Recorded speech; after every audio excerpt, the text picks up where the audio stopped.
All right. Is your relationship with your business toxic? Is it time to get out? Step out the back, Jack. So we're going to talk all about that and more today. If you've been questioning whether or not it's right, we're going to look into that today. Great conversation coming up.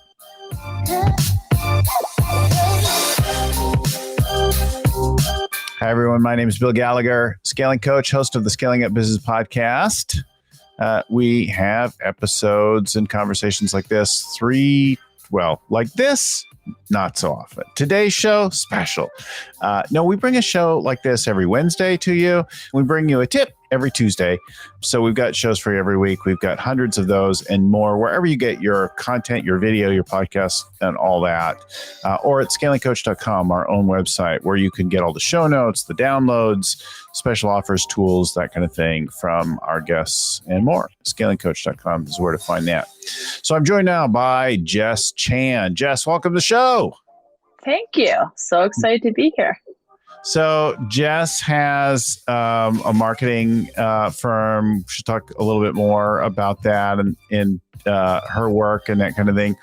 And she's done, so the company's called Longplay. It's a full service email marketing agency. She's done some great work in that. She's been featured in a lot of cooler new platforms that people are learning about: Digital DX3, Digital Growth Summit, Entrepreneur, Influencer Hustle, Thought Catalog. So a range of that. She's got some great stories she's going to talk with us. But this core idea of knowing whether or not you and your business are right, and she'll share some stories with us and like that. So welcome to the show. Yeah, super excited to chat about this. And Jess is in Mexico City right now, but originally and based in Toronto, yes? Yes, Canadian at heart. It's a little easier maybe to live. I don't know about the COVID situation, but it's easier in terms of restrictions to be there in Mexico than it is in some other places. 1,000%. Yeah, I mean, it's pretty open. Still masks out here and there, but nothing too crazy. Well, this next week I'll be working with a couple groups in Toronto, and I was just before I jumped on with you in a conversation with one of our leaders from one of our client companies in Toronto. So I've been in Toronto land, very connected to that for the last couple and the years. entrepreneur scene has been growing a lot over the last 5 years in Toronto. Yeah. Earlier on, there was a lot fewer Canadian entrepreneurs on the scene. So before we talk about some of the stories and things that led to this conversation, this topic, talk to us a little bit about how you got into email marketing and Longplay, and give us some of your story that creates that background. Yeah, I mean, I think like most entrepreneurs, my story is the most nonlinear process of all time. My background was actually in actuarial science and economics. So as far away from e-commerce marketing creative as physically possible. And it's kind of quant. It's kind of right numbers. It comes back around like life does. Like the weird skills that you thought were useless kind of come back around. So the quant and statistical analysis has actually been insanely useful for marketing now at this stage, and just business development. But wasn't really super excited about the prospect of sitting in an insurance company and just cranking out spreadsheets for the rest of my life. And this was in college, and I kind of went down a little path of exploring just a lot of different industries. Tried UI UX design, coding, development, all the different things, and kind of during that period as well. Was going through a pretty heavy period of panic attacks, depression as well. So it was an interesting time period of trying to figure out a career path and the sense of identity that comes with your career, alongside this panic of who am I, what am I here for? It's all kind of meaningless. And I think that has been a core element of kind of my career and business development growth, and also kind of the core of this conversation as well. Going down that path, and then I remember I was at a hackathon, and I applied and I wanted to download a productivity journal, because I was I need to get my life together and figure out what's going on. And it was from this company called Best Self, and I was in college, so I was I can't afford $35 for a journal, so I signed up for the email marketing newsletter and got a free PDF. And 2 weeks later, they had a job posting for a marketing assistant. So I applied with zero qualifications, zero experience. But I remember writing like a 5-page portfolio on like, here's how I would market the business, knowing absolutely nothing about marketing or your business, but like here's how I would do it based on my research. And ended up landing that marketing assistant position in my last year of college. So I was in that job part time for I think 8 or 9 months, and then when I graduated, they offered me the position of chief marketing officer of a multimillion-dollar e-commerce company, and I was like, this is the world's most unqualified promotion of all time, but we are going to figure out how to do this. So that was kind of my first entry into just the world of like e-commerce and marketing in general. But in terms of email marketing, I remember one of the first projects they had me do was like, hey, we should launch a like more of an email marketing newsletter for a company. And I remember still Googling like how to e-commerce email marketing. And that was kind of like the humble beginnings of what would eventually be Longplay, like 3-4 years later. Really nice story around. What is unique or different about Longplay? We are a complete full service email marketing agency. Most marketing agencies out there, especially in the e-com space, are full service. So for most companies, email marketing, retention, like keeping your customer around, keeping your customers happy, getting that repeat purchase rate, that's like a single line item in most marketing agencies. Everyone's focused on acquisition. Everyone wants to talk about Facebook ads. Everyone wants to talk about the sexiest, like new marketing tactics and the hype, and the tactics and methodologies that work. And for us, we're really focused specifically on this channel that's so built towards sending a personalized messaging to each individual customer, depending on where they are, what they've bought, their characteristics, their traits, what they've shown interest in. So we're really going all in on retention marketing, lifecycle marketing, and like extending your customers' LTV and actually keeping your customers and turning them into raving fans. That's really what we see our work as, and email marketing is the perfect channel to execute that. But our vision really goes beyond just email. Cool. So there are some stories that form this that we talked to you about in preparing for the show, and I'd love to hear some of them. We'll start off with something that I know a great deal about, and that's a jewelry business. Talk to us about, share that story with us. Yeah, for sure. So, and this story is really kind of a good case study, but it's really, I've seen this story hundreds of times in my very short time, even just in masterminds and kind of meeting entrepreneurs. But it's the process of, someone who originally starts off a jewelry business with a true mission. They built a social enterprise. The mission is around how to empower people in third world countries to support their families and actually have really great jobs. And be able to be with their families while they're, creating these products for this company. Yeah. And it started off with such an organic, mission-led, authentic place. And over the course of building a business, you start seeing that disconnect where we're human beings, and we're going to have our own visions and goals and dreams. And for this entrepreneur, his dreams grew beyond what a jewelry business could possibly encapsulate. But your business is always going to be your business. And like over time, we saw that disconnect between like where his business could go and the cap of a business, and how much it could possibly hold in terms of like visions and dreams and ideals, and also like what he could see his impact on the world being. And once you see that disconnect grow beyond a certain place, I see people going either in two directions. They usually get either very disconnected, and they choose to either shut down the business, or they just kind of farm it out, or they become that CEO, founder, owner who is a little bit sporadic and comes in here and there. But it's not the way to truly lead a business because you're not fully present and you don't really care about the business anymore. And the other direction is you try to convolate the business into who you are now growing into as a person, forgetting that a business has its own goals, it has a business model, it has its own specific products, its own customer base, and you start getting this business model that becomes kind of a Frankenstein, and the business itself loses a vision because you try to turn your business into a reflection of where you're going as an entrepreneur.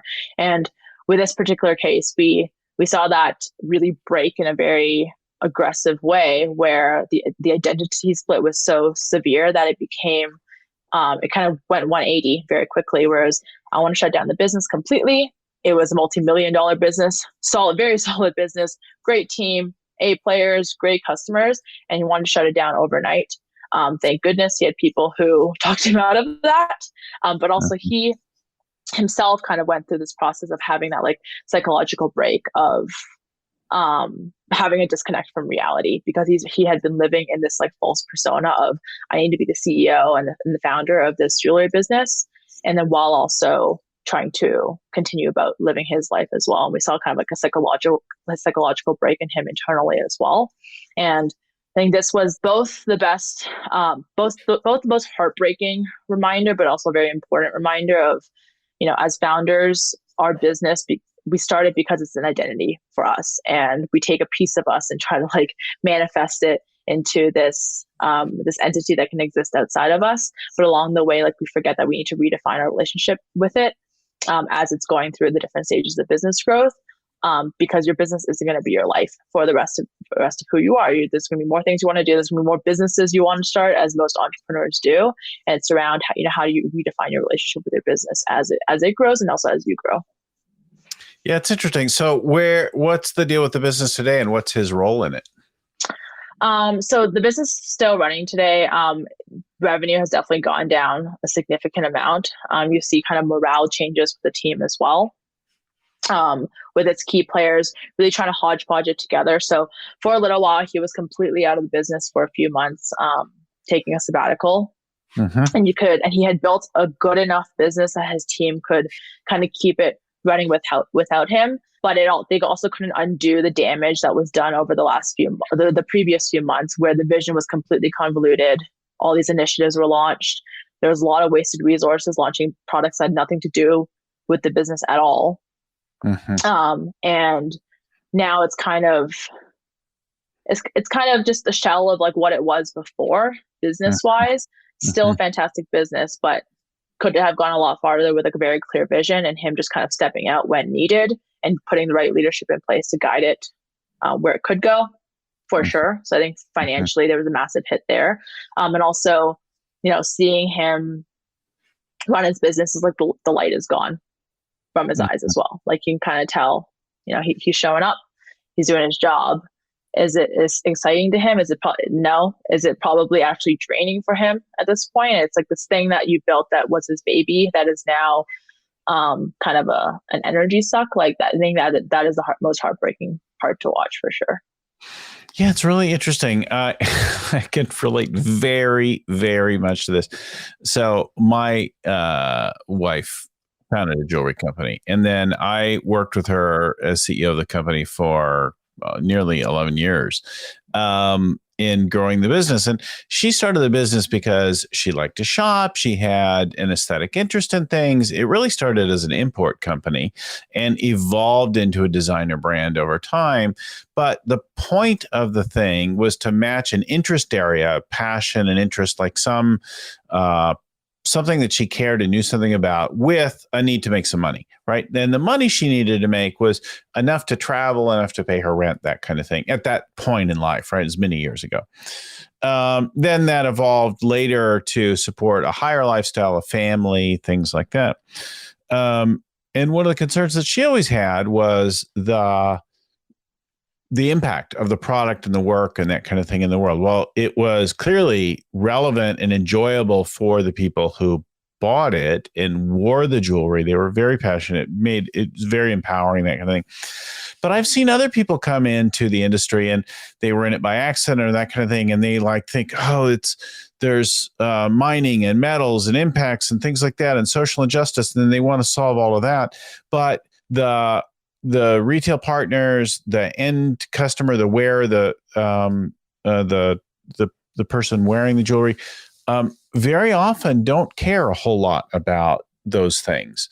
Some do to a little bit, but it's not really the driving thing. But you've got a mismatch of things that we're all passionate about. I hear a little bit of that one there where like they started it to address some social concerns. I don't know what the connection with jewelry was or wasn't, if they had a particular sense of design or that kind of thing. And then they get in this place where it's not necessarily working out the way they expected, and their whole identity and everything is conflicted, right?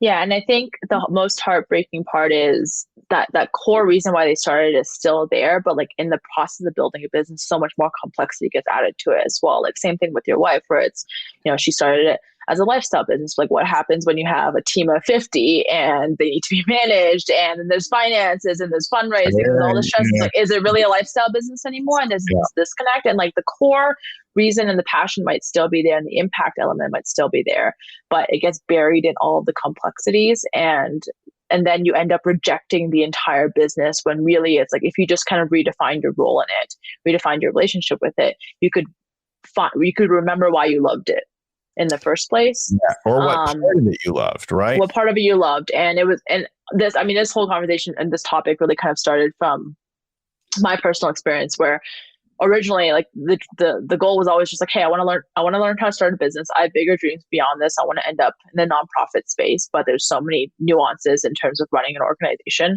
that I would like to learn and kind of be in the process of. So for the first, year and a half of Longplay, it was really just, I need to learn how to build a business. It was very selfishly rooted in like proving my own potential to myself and seeing what I was made of. And hitting $1 million was kind of that like threshold of like, this is now a legitimate business. And I'm a legitimate entrepreneur if you can hit $1 million with like a proper team. So, and that was the driving force for a year and a half, and it kept me going. It was great. And there was never this question of like, is my relationship with my business toxic? Because there's no relationship. It was literally just, I'm going to give everything that I have into building this child up and like raising it until it can be $1 million and have like a team of whatever size. And I found that as soon as we hit the $1 million, and we had a team, I think of like 20, 25 at that point, because we're an agency, all of that was gone. And then now is like the thing that kept me going. I hated every element of it. I'm like, I hate managing the team. I'm so bored of email marketing, so bored of this business. I just want to shut it down. I want to sell. Like, I just need to get rid of this thing. And it was because like I never kind of recalibrated along the way. And I managed a team of 25 the same way I was managing a team of 5, which is just like, what do you need? How do I help you? What do you need? And $1 million business, it was like, what do you need? Like, what can I give? But at $1 million, you can't manage it the same way as 100K. You don't have control over all the different factors, let alone at 10 million, let alone at 100 million. And I've seen entrepreneurs kind of it's the same journey over and over again, in terms of recalibrating and remembering, like, when the start of a business is so different from running and growing the business, that at each stage you kind of need to say, like, what do I still love about this business? Like, what do I need to take out of it to serve me? And also, what do I still want to work on?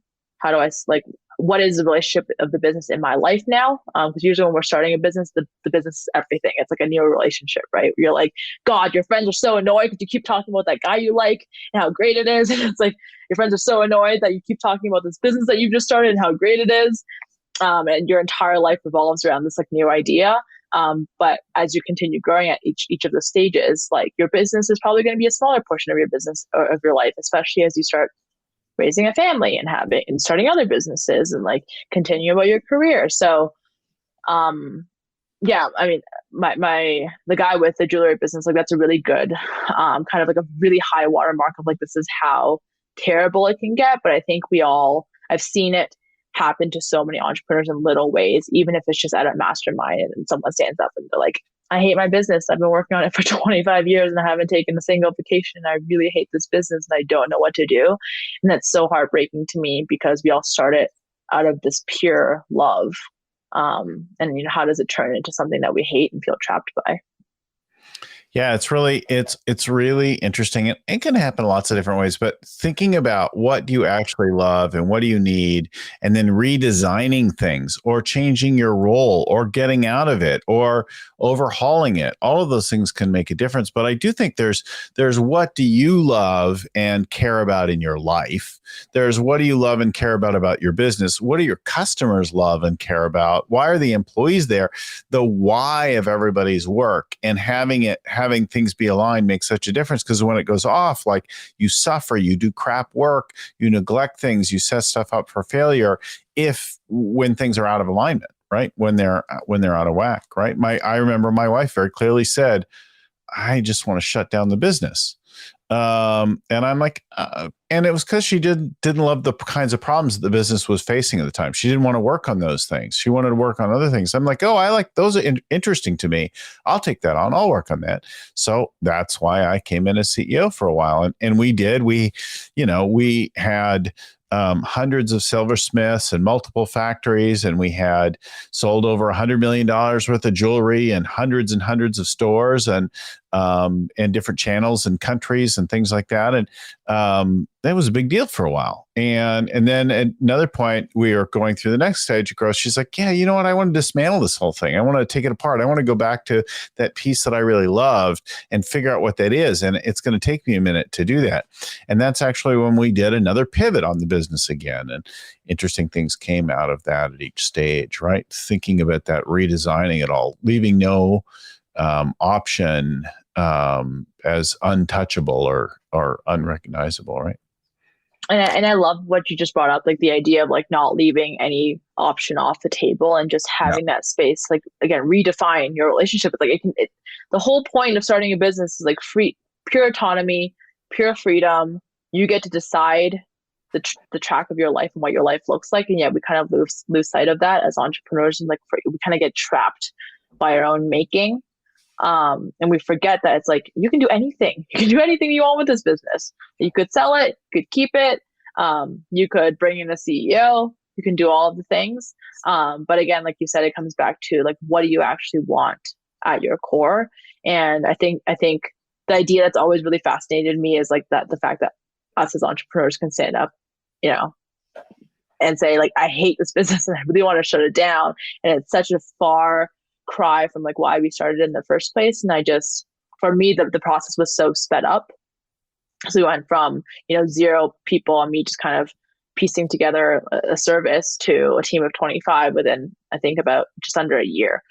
So like that learning process in terms of like managing a team and like all the things that come with it. It's also my first business. It was kind of like from 0 to 100 really quick. And it was crazy to me because I remember sitting there going like, I think I hate my business. And I just remember being at masterminds and seeing entrepreneurs stand up and like, that's crazy to me. I just want a business, let alone hating a business. Like I just want a business. Like that would be magical. Like how do we get there?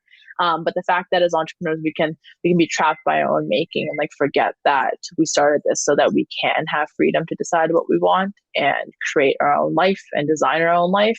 I think that is the most intriguing and also heartbreaking part of the entrepreneurial journey to me. I like the thing that you said there in the middle of it, that personal voice insight that you had. I think I hate my business. That's like a line from a Netflix series about an entrepreneur, right? Who like goes one day, oh my God, what have I created? But I think we all hit different points in our life. I can remember approaching the age of 40 and having 3 businesses between my wife and I, and kids and a house and all these things that I had long said that I really wanted, and yet feeling trapped and miserable and all that. And in reality, a few months later, confronting being miserable, confronting feeling trapped, and then redesigning everything, I was now happy and lit up and engaged in something again. I still had all the same things, but the relationship, the way that I worked up on it was different, had shifted in a number of months of engaging roughly from a similar kind of an insight, like nothing works here. Well, I'm miserable. And I think that's the most important part, though. And I think it's such a great call. Like just having the courage to say, like, I think I hate my business. Like, I think that itself is huge, because then now you have a blank slate to like just redesign anything that you want. Whereas like for me, like I was sitting in that space for like 3 to 6 months, going like, I don't actually hate my business. Like I just hate these. I'm like, no, I hate my business. Like this is terrible. And went through the same process where I was like, I explored selling it. I explored shutting it down. I explored like passing it off to a team, bringing in a CEO. And like after that entire 6-month process, I now am exactly where I was externally, and nothing has changed externally, but I love it now. And all it was the internal shift of, oh, these are the moves that we need to make internally so that I'm getting out of the things I don't love. But like, what do I still love? Like, oh, I do still have a vision. At some point, I thought I had lost a vision for the business because I didn't care about it anymore. But once you have that space again to like relove it, like suddenly the vision comes back and the direction comes back and like you're excited about it again. And I think, you bring up a great point. Sometimes that has nothing to do with really changing a lot externally. It has more to do with changing your mind and realizing like you're not trapped by your business. So we've done a lot of different shows on some related topics. Let me just point to some of those for our viewers and listeners. We've done a variety of shows on business and life purpose. We have done conversations about Gallup strengths, understanding and knowing what you love to do and what you don't love to do, where you have some potential, some talent themes to develop. We've also talked about love and loathe, one of the exercises we do to understand the places to lean into that might be related to those strengths, and then things to give away, to delegate or to stop doing or to automate in your life. That's the love-loathe exercise. So there's a few things that we do with clients that we've covered in other shows before that I encourage you to go find and listen to if you haven't done that. Talk to us, share the story about the accountant with the 30-year-old business who was still doing things that she, or actually, I don't know that she was shouldn't have been doing anymore. Yeah, for sure. So this was at, I was part of a few masterminds for a little while. This was at a mastermind and we were doing hot seats. And I still like so vividly remember this moment because you're supposed to go into the hot seat and like give a specific business problem. Like, hey, I need to increase my performance of my, design team by X%, or like we're having these cash flow issues. And she's like, I just hate my business. I'm miserable. I've been running this thing for, 35 years. I have a team of like 15 people, but they're all useless. I do everything myself. I haven't taken more than 2 days off in 25 years. I've never taken a weekend off for 25 years. I work, 15-hour days, and I've never taken a vacation. And I am so trapped by this thing, but I'm like, she's like, I need it to live my life. Like, it's my cash flow. Everyone is useless. I have to check everything. And that was, she just kind of stood up and she's like, this is my problem. We're like, woo, okay. Lot to unpack here. I think that one was kind of almost a different type of problem than the story we were just talking about the guy with the jewelry business. That one was more of a disconnect between the vision and the direction of the business and like his identity as a person and like his trajectory as an individual and like what he was really caring about now, 5-6 years into starting the business. This one was slightly different. It was more of the business being like an all-consuming thing in her life where her entire existence was to serve this business, and she served the business versus the business serving her, which is literally why we start businesses in the first place, to some extent. And also building this cage of your own making where the more people you hire, the more people are useless, and the more people your team needs to be handheld. So every single person you hire to offload work multiplies your actual workload. And she was just absolutely miserable, but felt completely trapped because she couldn't shut it down because she still needed it from a financial standpoint, but also absolutely hated it. And there was like no way out. And that one has always really stuck out to me and also really came up in my journey as I was kind of pulling out of my business as well. Cause I think when we start businesses, we usually have some specific skill set that is a lot better than the average person, which is why we were able, especially service-based businesses, where we're able to monetize it and market it. But by definition, because you are unique, that's why you can start the business, which is why it's going to be very hard for you to hire anyone to just magically replicate what you do. And this really tied into this theme of how do you stay engaged in the business but detached? And I think that is the hardest balance to find. It's very easy to just be like, you know what? I just don't give a crap anymore. I'm just backing off. If this thing burns down, so be it, and whatever. And then there's also the other side, which is what she was doing, like with micromanaging everyone is useless. I need to like tighten the reins, and I need to check everyone's work, and everyone is terrible. I need to work every 15-hour days. But there's somewhere in between where it's, hey, I'm engaged. Like, how do I create a framework? How do I train? And how do I build a team that's set up for success, but also still stay detached? And hey, if a client's pissed off, great, we'll handle it, but I'm not going to let it ruin my weekend. Or, hey, if a team member makes a mistake, we need to figure out where the mistake came from, but I'm not going to lose my mind over it at all. And having like the patience and also the space to like let mistakes happen. And I think as entrepreneurs, like that is probably the hardest part, to just like let go and like watch it all fall apart, but in a leadership strategic way of like, hey, things are going to come up. What is the difference between leading versus micromanaging? And I think that really came up as a really big practice around creating space between yourself as an entrepreneur and your business and your life. So let me point to something I think behind what you're saying that I think a lot of our listeners are grappling with. And that is, I think people are trapped by, you spoke to it with this woman with the accounting business, that she felt trapped by it. She needed the money for it. And there's a young person in my family I'm watching go through a series of businesses now, and they always keep enough cash reserve. They don't have big commitments in terms of rents, mortgages, family, things like that.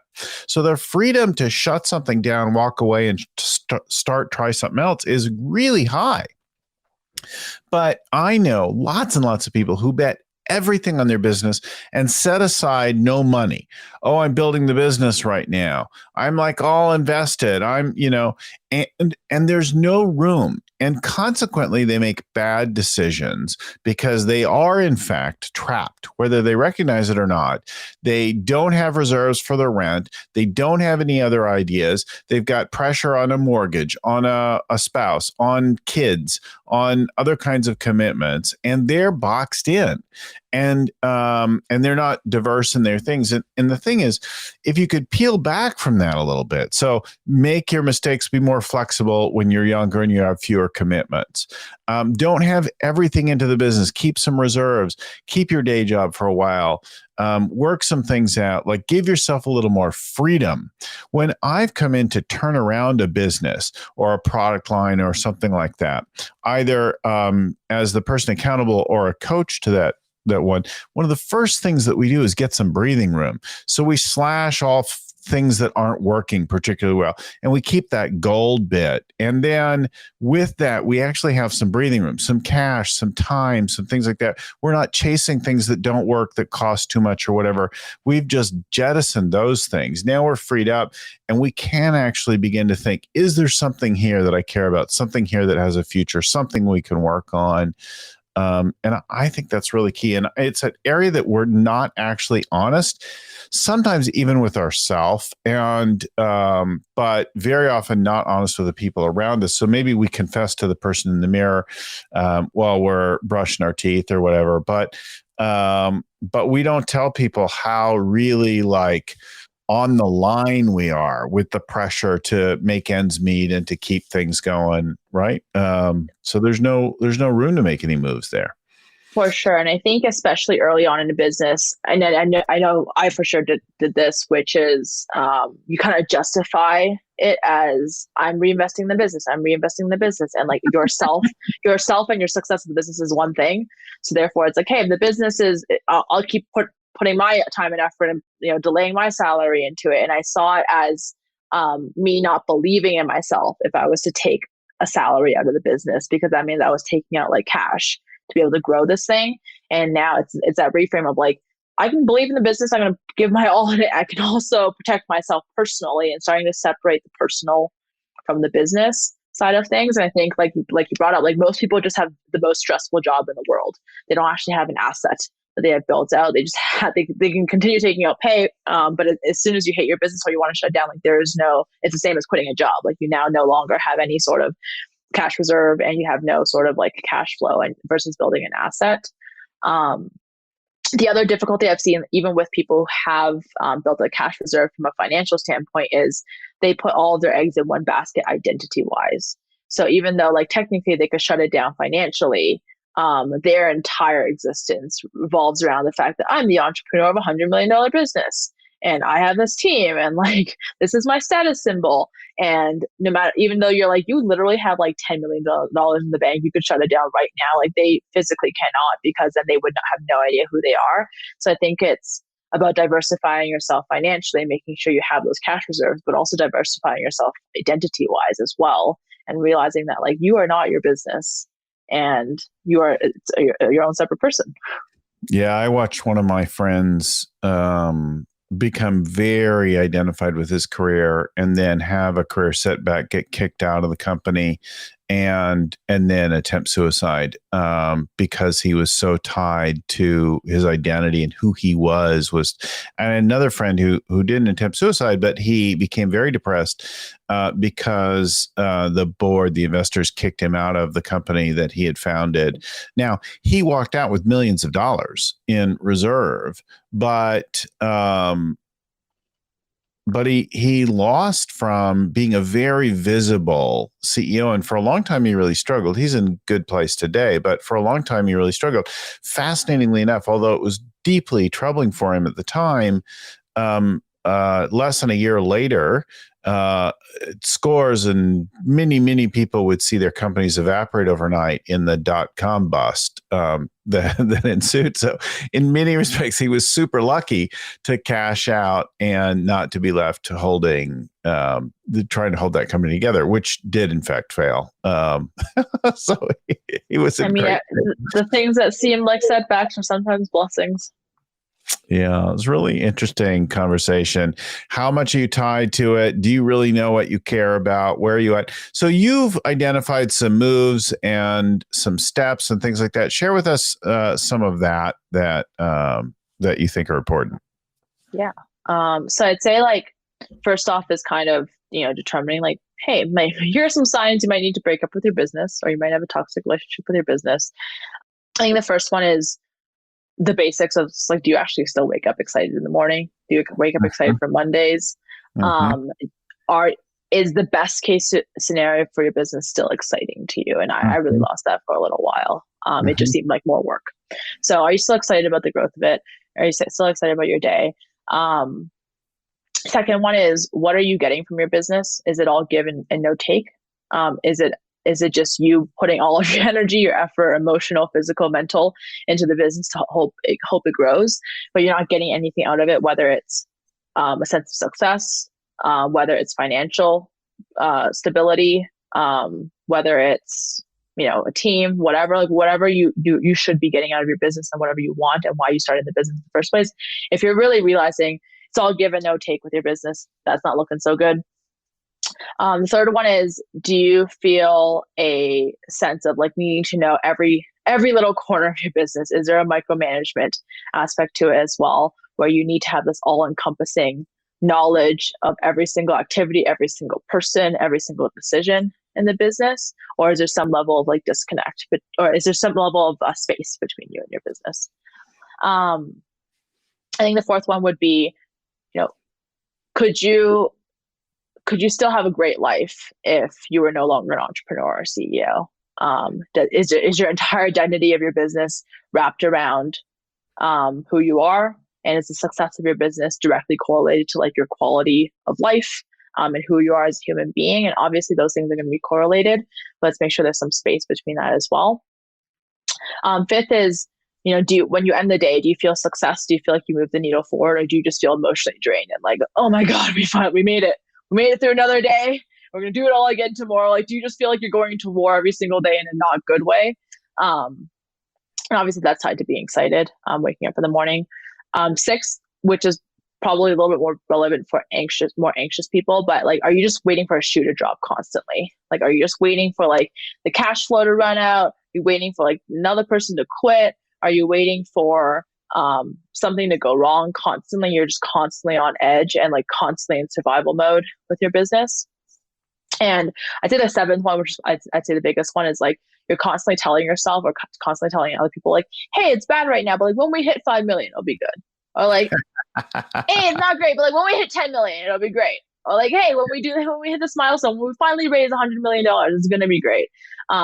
Versus just loving it now. And I think those are the big 7 bullet points that I would say that if a good number of these resonate with you, or even if just one resonates with you, I think it's worth kind of sitting down and thinking about your relationship with your business and like and taking the time to redesign it before it's all terrible, before you just stand up and say, I hate my business, I need to figure out what to do. Like, now is the time to sit down and recalibrate.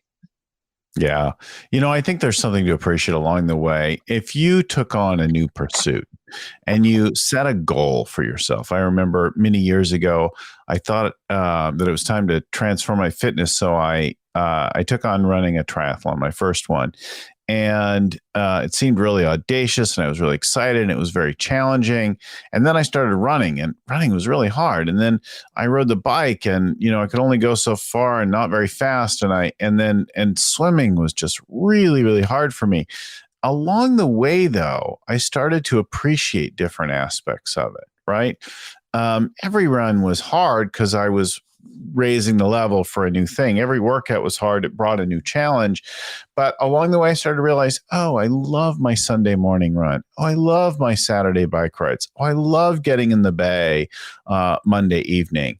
I had these things that I started to really like about it. Now, I didn't love the swims in the middle of winter, but I did love bragging about them. I didn't love, right? So, it's true. That's what I came up with. Like, I want to figure out what it is you love about different things and how to transform it so that there's something to appreciate. Because if you're totally fixated on conquering a mountain, but you don't learn to love mountain climbing, at some point along the way, you're going to quit that journey, right? So there's something to appreciate. Like, wow, look, here I am at base camp. This is kind of cool. Like, here we're at a place. Here I am at this step and at the next piece. And there's something to see and notice along the journey. If you can't figure out anything, then probably you have a problem. For sure. And I think you bring up a good point around loving your Sunday morning runs, where it sucks at some point. It's really hard and you're exhausted and you're like, I kind of want to quit, but it's like a beautiful type of hard where you're still relishing in the pain. And I think it's about differentiating between different types of hard. There is, oh my God, it's so hard to grow this company, but I'm still so exhilarated and we're so exhausted, but in the happiest way possible. And that is a great type of hard. And there's nothing wrong with those 16-hour days. And that is completely different from, oh my God, I feel like I've given my life to this company and I can't back out now. So I just need to be a martyr to this thing. And I have lost every part of my soul. Those are two totally different types of hard.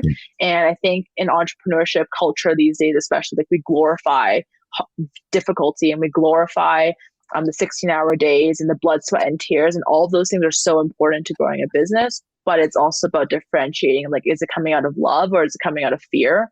And when you hate your business, it's really just like, I'm going to keep putting in my blood, sweat, and tears because I don't know who I am without this company, or I can't live without this thing. And that's a different type of grind. Yes. I think it's a totally different type of grind and different relationship to it. People get into this, oh yeah, I'm grinding, I'm doing my thing and I'm working so hard. It's really great.